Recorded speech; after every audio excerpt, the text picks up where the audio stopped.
The home that Laddie moved into caught fire. It was a stupid act.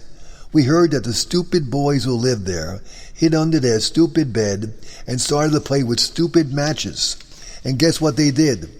These stupid kids burnt down their house. It was a huge, stupid fire. I remember Dad and all the other firemen on the block running down their street to the fire to meet all the fire trucks. My dad was a fireman, neighbors were all firemen. They were all running out there from the house, middle of the night, helping to put this fire out. The night was long and cold, and the fine ladies of the auxiliary Wilson Park Fire Department were there giving them coffee and making sure everyone was kept warm. The firefighters' spouses, my mom, all there, the neighbors, serving the firefighters, helping them out. All the kids ran to the fire and watched the house burn. For me, it was really painful.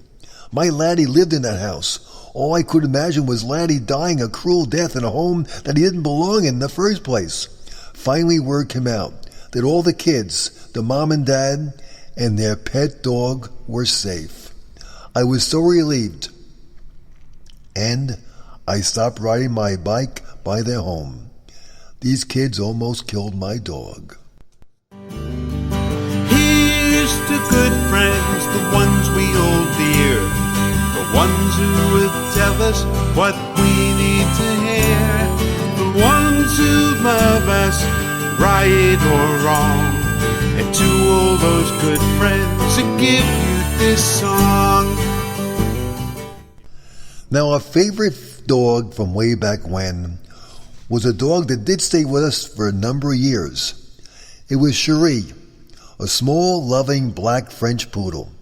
Now, Cherie was our Aunt Estelle's dog, but my Aunt Estelle's landlord would not allow pets, so after she got the dog, brings him home, has her with him for a few months, hid him from the landlord, I guess, and the landlord finally said, no pets allowed, so they made her give her away.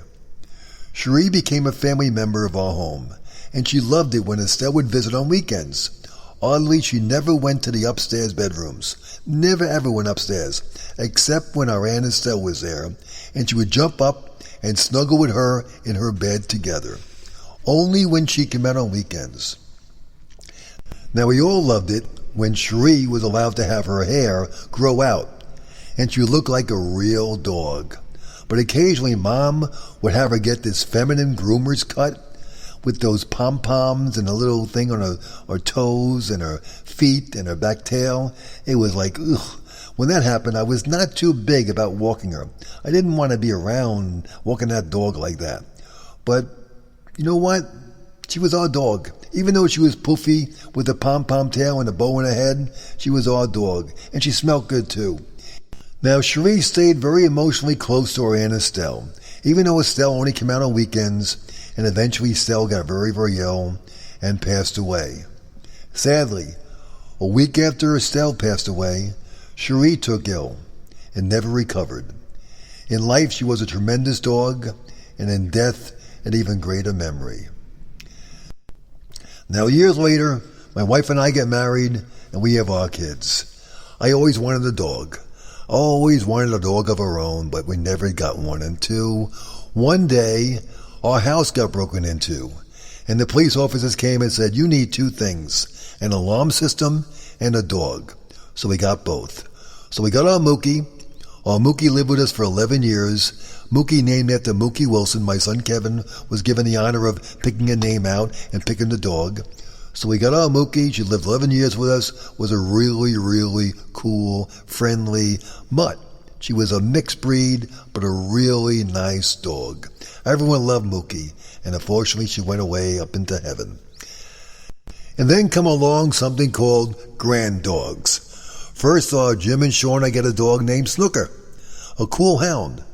And our daughter Caitlin gets a dog named Marshall, a part border collie who lives with us for a number of years. And then Ryan gets a dog named Alley-Oop, and he marries a girl with a dog named Callie.